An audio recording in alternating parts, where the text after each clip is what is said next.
All right, this is part 2. Let's go ahead and get into it. Type in the sec play file.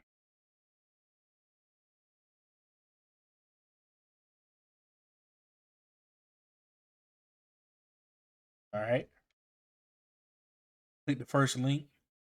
It's for those that got that did a ancestry. You did an ancestry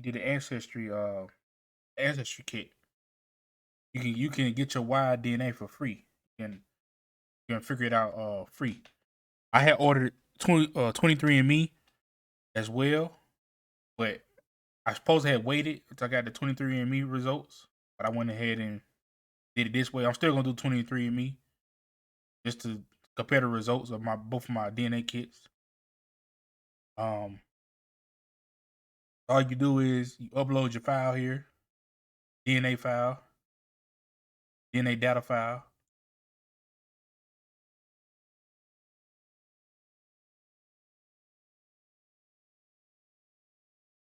Roll down. Okay. Mine say E-L651. Right here you can click the tree. Okay. Then you can also click on this little image right here and see the migration pattern.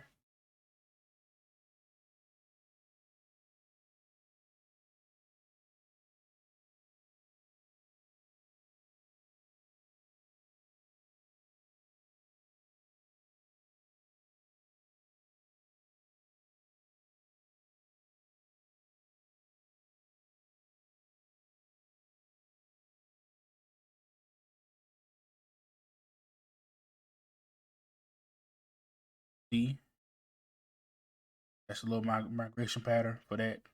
For this subclade. So now I don't know what this is, so I'm finna go figure this out. I'll be right back.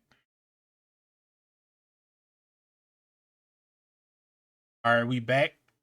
I didn't know what this EL651 was. So I had to go search it up. I had to figure it out. I did some digging.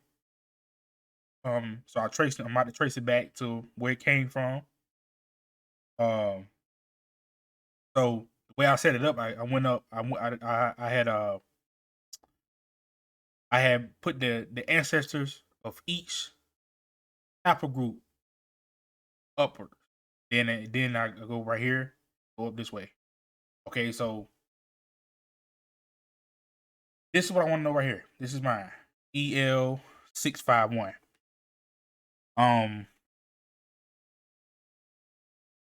As you see right here, this is the father of this haplogroup, the ancestor. Let me say ancestor. So this haplogroup is a descendant of this. All right. This haplogroup is a descendant of this one. See right here. So keep going on up. Come down here. Come down here. Then you go on up here. All right. I can pause and look through it. Go on to the next slide. Okay, start from here. Go on up. And boom. We got the root. So my haplogroup, EL651, is a descendant of EM2. Okay, so descendant of EM2. EM2 is a descendant of EV38. Okay, all EV38 is E1B1A 1, M2, which is EM2, and E1B1A 2, which is EM329. All right. Right here, I put my haplogroup. I did all the ancestors in the ascending order. All right. Now, what is EM2? Haplogroup EM2, also known as E1B1A1M2, is a human Y chromosome DNA haplogroup. EM2 is primarily distributed within Africa, followed by West Asia. More specifically, EM2 is a predominant subclade in West Africa, Central Africa, South Africa, and the region of the African Great Lakes. It also occurs at moderate frequencies in North Africa and the Middle East.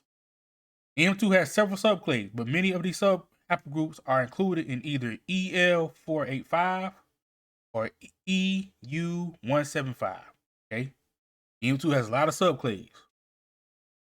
So EM2 is especially common among indigenous Africans who speak Niger-Kongo languages, and was spread to Southern Africa and East Africa through the Bantu expansion. All right, I got this from Wikipedia. No matter where you get the source from, it's going to all lead back to the same thing. All right, so look, E1B1A is spread predominantly in West Africa, but it's all among the Bantu. It's among all right here, Niger-Kongo area.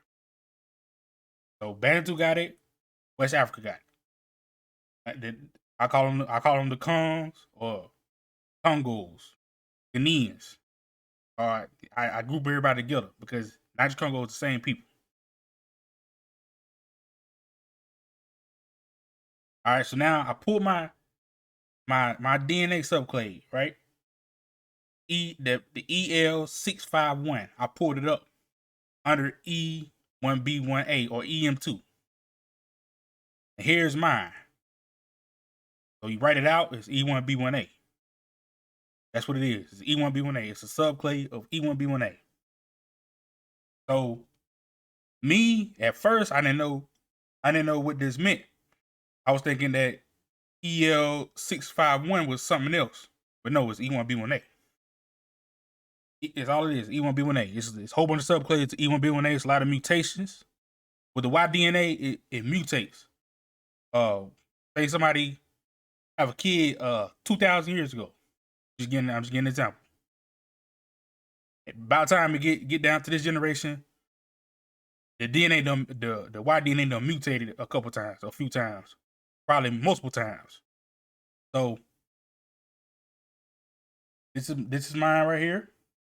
What else I want to say? Okay, these right here, L649 and 650 are downstream of my haplogroup. Okay, right here, me.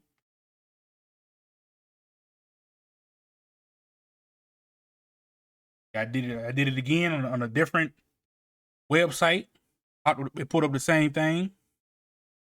Okay, my subclade right here. And here we go. We got the E1B1A or M2, also known as M2.